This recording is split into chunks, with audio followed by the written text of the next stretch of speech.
Hey guys, welcome back to another. This is a really quick episode of Talking eBay. Just want to go over a couple things with you today. Today is the October 29th, 2025. Isn't that crazy? I did an episode last week. Hope you enjoyed it. There was an episode on financing, retirement, 401ks, budgets, things like that. Things that you should really be looking out for as you get older. And hopefully you enjoyed that episode. That was with ChatGPT. And I really love using chat to do episodes like that because you can give me answers right away. So if you didn't see that, if you didn't hear that episode, go ahead and go back and listen to that one.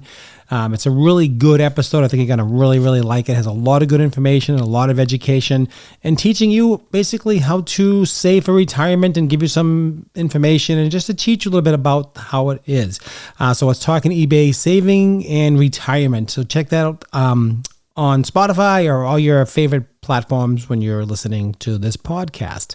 So today I just want to do a quick episode and we had an eBay seller check-in right back into eBay. And just to let you know, eBay is doing a lot of cool things. I just want to go over a few things with you. I made a few notes.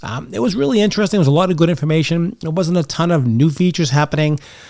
Just talking about the shipping, talking about feedback, international shipping, eBay, insurance, things like that. When you're shipping, you shouldn't be afraid to ship internationally. You shouldn't be afraid to do all that kind of stuff. I had a question from someone from my Talking eBay YouTube channel. And if you haven't checked that out, please go ahead and check that out. Talking eBay on YouTube. Just search, Google that, Talking eBay on YouTube, and it should come right up. And someone had a question. Some people, eBay does, you can meet people to do a item pickup in person. You can do that, right? So how it works basically, and I did a video on this, is pretty simple. Someone purchases, you can say local pickup. Someone chooses local pickup so they can save on shipping, especially if they're local, which is perfect. And they'll go pick up the item. And what happens once they purchase the item, they're pretty much bound, just like if they were buying it online. Exact same thing. eBay is pretty tough about that. If you buy an item, you can request a cancellation, but the seller doesn't really have to accept that. But you should. But once the person goes into that agreement, that's pretty much locked in. So what happens if they buy something that is on local pickup? It generates a QR code. And you use your phone to scan that QR code. You don't need any money. You don't have to exchange anything. You just have to meet them at a location that you set up. That's how that works. So you say, I have a local place. This is where I'm picking it up. Because local pickup means where you are, not where they are. If they're in another state, that doesn't mean you're going to go to them. That means they're going to come to you. That's just the way it works. And then they have a QR code on their phone. You scan their QR code. Now you basically communicated funds, right? eBay has that money in their hand. eBay will now transfer that money into your account and release it once basically the item has been picked up. And that's where the QR code comes in. So that person generates a QR code, you scan it, and bam, the transaction is finished and you're done. So don't be afraid to do local pickup. People were concerned about that. Oh, do I have to meet them someplace else and this and that? So yeah, don't worry about local pickup. It's really easy.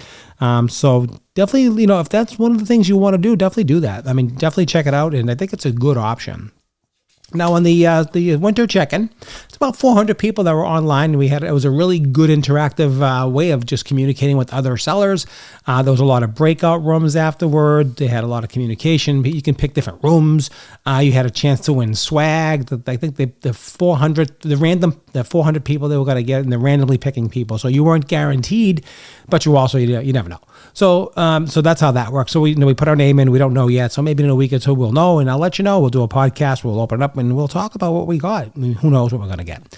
So the couple things they really highlighted, and I just want to go over there with this podcast with you, is that eBay, the post office, I'm sure you do. If you are shipping with eBay, they go up every year on their fees, especially during the peak season. This is something they're doing now for the last few years. They've been raising the fees during peak season, which is fine.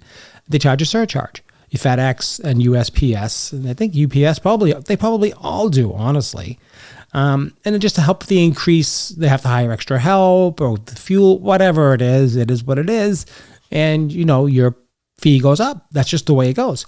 So there's two different ways to look at this. If you go into the UPS, and this is, even if you go directly, even if you weren't even shipping with eBay, if you just went to the post office and shipped something on your own, there's a surcharge now. It doesn't matter. It's nothing to do with eBay.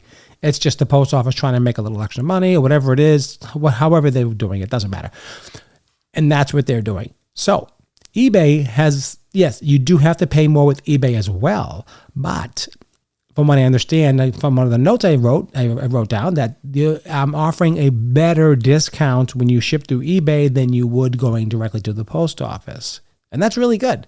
So I think that's a really cool thing that eBay is working with you. And they said also FedEx. So USPS and FedEx, not UPS. USPS and FedEx, they are working out deals to give you a little bit better discount. And that's really, really, really cool. I think that's fantastic personally. So that's a great thing to know. So just to know that up front, that so if you want to ship with eBay, they're helping you out. They're working with the post office. They try to eliminate it, and they just couldn't do it. And I thought that was very fair. But no, that's cool. Whatever they have to do, it's great. I mean, they're doing a great job, eBay. They're supporting the sellers. They're working with them. So let's say the surcharge is 15% for the holiday. Maybe you're only paying 8%. You're still saving. I mean, it's costing you more. And I always see it a lot with my stuff. Like I'll see something sell, and I price things, let's say $5.99, and I know I'm only paying $4.99. Then I'll see the shipping, $5.60. I said, oh yeah, the rates went up. I forgot, And it does eat into your profit or into your shipping profit a little bit, but you can't keep changing it every 3 months when they have a little quick surcharge and they drop and they raise it. It's just, it's give and take. You have to learn to go with the punches. You can't take it personally. Just charge enough shipping just to realize I always charge $1 more on my shipping. So and I calculate all pretty much the shipping is as close as I can. So something is $4.99, I'll charge $5.99 and so on. So that's a really good thing that eBay is doing. I really appreciate that. So shout out to eBay. Thank you so much for helping our sellers with the better discounts with shipping. And because we all have to pay the surcharge, but if you ship through eBay, now remember this, if you ship through eBay, you get a better discount, which is great. Now, another really, really big news thing, and I thought this was really cool. I just wow, that's really good.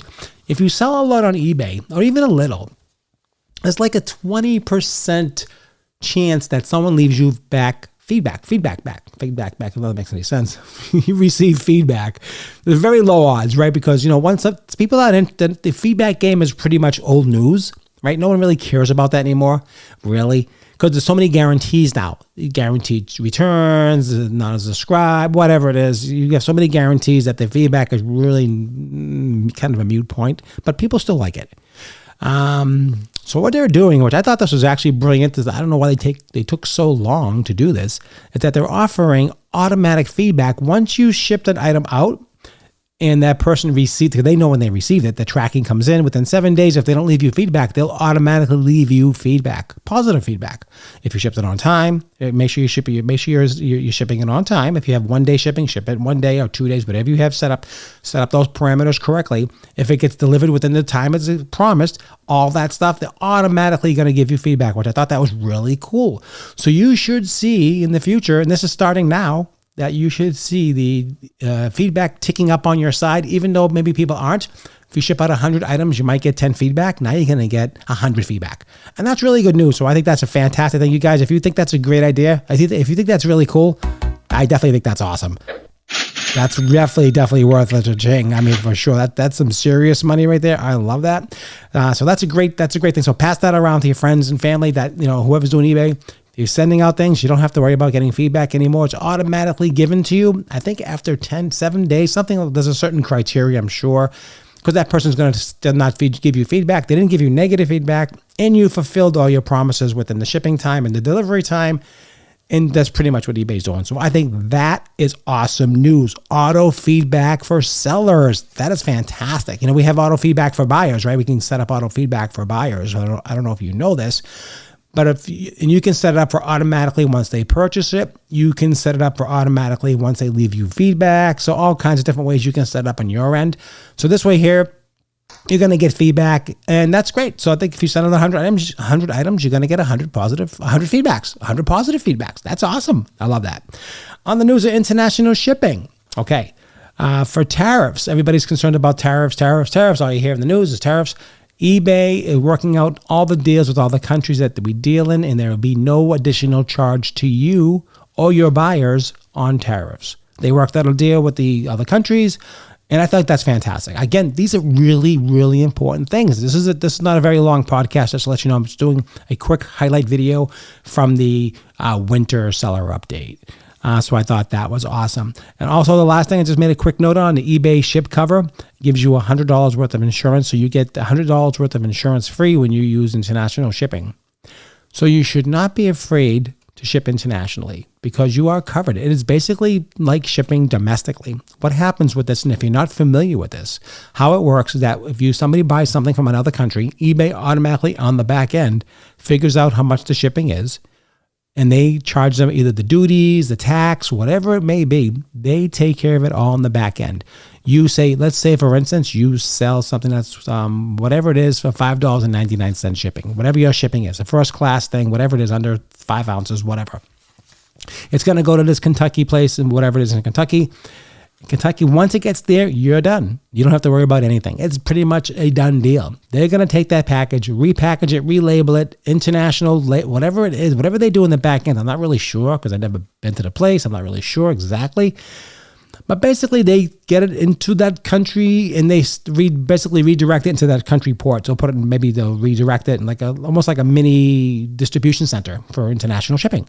And they'll put it in the basket. This is going to UK. This is going to Ireland, whatever it is. They're going to Italy. Doesn't really matter where it's going. Doesn't matter. They'll do it for you from that point. That point, you're done. You don't have to worry about anything. eBay is taking care of all the hard work, all the heavy lifting eBay is doing internationally. All you care about, that it's going to cost you $5.99. You only shipped it for $4.99. You made your dollar. You don't care.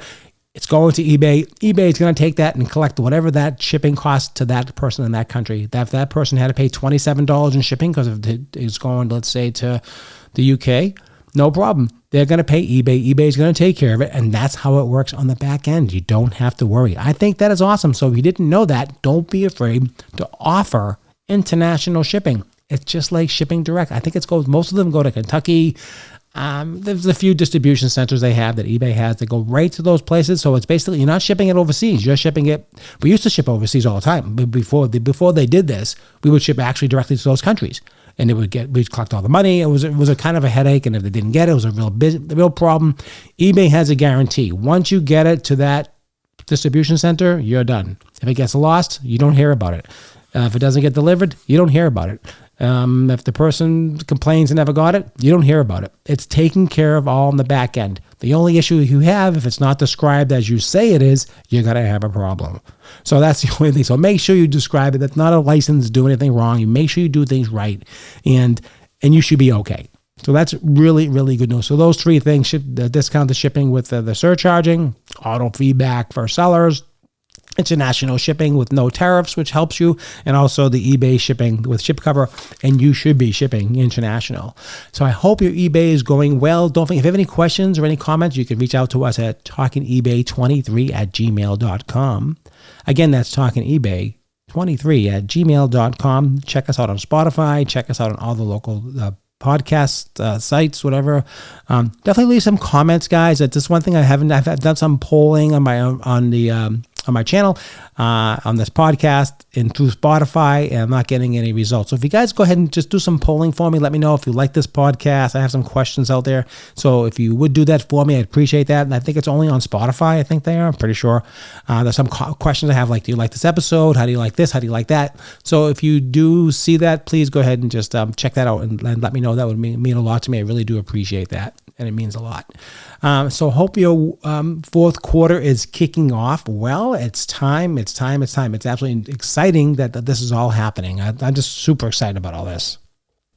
So again, it's important to start listing. Fourth quarter is here. Everything is happening, and it's just super exciting right now what's going on with eBay, and I hope you're out there sourcing. The yard sale season is pretty much ending, and that's okay, because I told you before, there's Facebook, there's some thrift stores. You can still do okay. Some thrift stores. I mean, I think Facebook has seemed to be the best thing for me. But all in all, it's been doing very, very well. Again, I'm listing and I'm getting some more sales. There's a controversy on one of the chat rooms. It was a live video chat room about people were saying that, there doesn't make a difference, that there's no algorithm with eBay. I disagree. I think there is an algorithm with eBay. I think the more you list, the more you sell. I think the more you interact with eBay, the more you're going to get business out of it. So I'm definitely a firm believer of that. A couple of people in that chat room I was talking to said no, they don't think so. But they also they also do promoted listings. So they constantly, so promoted listings was the same thing I said to you before. Either you're doing promoted listings or you're a listing. It's kind of the same thing. You're engaging, you're paying, whatever it is. So they're all doing the promoted listings, and I believe that's exactly the same exact thing that's happening with them. So I think that's what it is. I think they were just, maybe they weren't focusing on the whole idea of mine, which was, as long as you're constantly engaging eBay, either paying them somehow or doing the promoted listings or doing a sale or doing a lot of listings, whatever it is, it's all kind of the same thing. Really, it really is. And also, I've been selling a lot of old stuff, and the eBay said to me last time, oh, your old stuff is stale. It's never going to sell. And I'm still selling stuff. I sold the pair of boots today that I listed in 21, and it just sold today for $100. And that's been on for a long time. And so it does sell. I don't care what they say. And I was wanting a quick sponsor break. I just want to say thank you so much for listening to Talking eBay. And here's a message just for you. Please listen. Hey everybody, thanks for tuning in to Talking eBay. If you feel that the content that you've received on this channel gives you some value, please consider buying me a coffee. It keeps our channel going and keeps us doing what we love to do, and hopefully you're loving what we do. Thanks for considering this, and have a great rest of your day. Thank you so much for that information. I really appreciate it. Yes, guys, if you really enjoy this podcast, go ahead and you can help support us with buying us a cup of coffee at Talking eBay. I really do appreciate that. So, we've been doing really, really well with eBay. We're selling a lot of things, a couple little bolos just to go over with you, and then we're going to wrap up this episode. What's going on with eBay? We're doing really, really well. Let me just go over a couple of my sales and give you some ideas on what I'm selling, and hopefully you can find these same things yourself, and you can actually find them and sell your own. And that's really kind of the idea behind it, so you can get to see things that's selling. Let's see what we have. So I sold, again, I'm still selling CDs, believe it or not. I'm selling used CDs, $6, not a lot of money, but okay, I'll take it. $6 is, I got them for free, plus shipping, so it's $12 with that. I'm still selling a ton of yarn. Remember I was telling you last episode, to go to your local, if you have a local trash place, that if you don't have a local pickup, a lot of these places have dumps you go to, and some of these dumps have like recycle centers or donation centers that you can give and take. It's free. Like, you can drop things off for free, and you can pick up things if you need something, and that's really a cool thing. And I did pick up a few things when I was there, and it was a Lego Barnacle Master Jungle, whatever, some kind of brand new, never opened. I sold it for $60, got it for free. I picked up 2 sets of skis. I got those for free. I have them on Facebook for $125 a pair of skis. I picked up a pair of boots for $60. I put them on for $60. But I did drop off a bunch of stuff too, the stuff that I don't need anymore. So it's a kind of give and take. So that's a really good place to source. So check that out. I purchased, I don't know if I told you the last podcast, I bought a set of clock parts. Remember I was telling you I had some eBay money that eBay gave me for going to the eBay summer thing in Vegas, and they took that money and reinvested it and purchased a lot of cuckoo clock parts, 40 parts and repair of all whole cuckoo clock parts, right? These are all the movements, right? And I just sold one the other day for $60, clean them up and get them ready and get them, they're not perfect, but you know what? People look for parts. I told you always this before, parts and repair. People love parts and repair. So don't be afraid to, list things that you find. Again, this was a great deal. So I took eBay's money. I paid $200 for 40 pieces of this clock lot. I already sold one for $60. And I have more listed. So I can possibly make $2,000 to $3,000 for this $200 investment from eBay. eBay gave me these gift cards, and instead of buying some junk I don't need, I just took it and bought some more inventory that I can flip and make more money with. So that's what I'm doing with that, and I think that's really working out really, really well. Sold an old piece of sterling silver jewelry that I had. This is an old one, again, like 4 or 5 years ago. That sold for $25. Again, media selling old DVDs, fabric, a lot of DVDs and fabric. The old clock sold. An old CB radio I had sold. Let's see what else. Take a quick look here. An old vintage lighter. Old vintage lighters do really well. Not the Bic. Don't buy, not the Bic, but like old vintage nice, Zippo lighters, things like that. They do really, really well. I also found in that place I told you about, it's a Plantronics headset. I got that for free. Sold that for $15 plus shipping. I sold an old Panasonic pencil sharpener. Yes, a pencil sharpener that was quite old, that was listed for 5 years. I did get $38 with shipping. That is really cool. Again, more yarn, I don't know what we call it. Some clothing, of course. Holiday Christmas cards I've had for 4 years. I guess someone decided, hey, I might need some Christmas cards. It's coming. So they bought a whole lot of 22 holiday Christmas cards with the envelopes. I got $12.84. Now, I did have free shipping with that because that's how old this listing was. I haven't done free shipping in years and years. This is probably 7 years ago I listed this. I don't think I made much money in that, but it doesn't matter. I think it cost me like $5 to ship it, but it doesn't matter. Sold an old Titanic movie, sterling silver necklace, woodpecker ornament. Sold one of those. Get the gist of it. Everything is really selling right now. So get out there, get everything listed. Don't forget the source. Don't forget to keep looking, shopping, and just making yourself, just always be positive. Always be, keep going. With eBay, it's so important to be, involved and just be happy and just, love what you do what you love. And if it doesn't bring you happiness, you shouldn't do it. That's my thing. You know that before. So I appreciate your time. Hope you enjoyed this podcast. I hope you learned something, and I really do appreciate it. If you have any questions or any comments, go check us out at send us an email at talkingebay23@gmail.com. Again, talkingebay23@gmail.com. And also check out my YouTube channel, Talking eBay. Appreciate it as always. Hope you enjoyed this episode. Definitely see you the next time on the Talking eBay.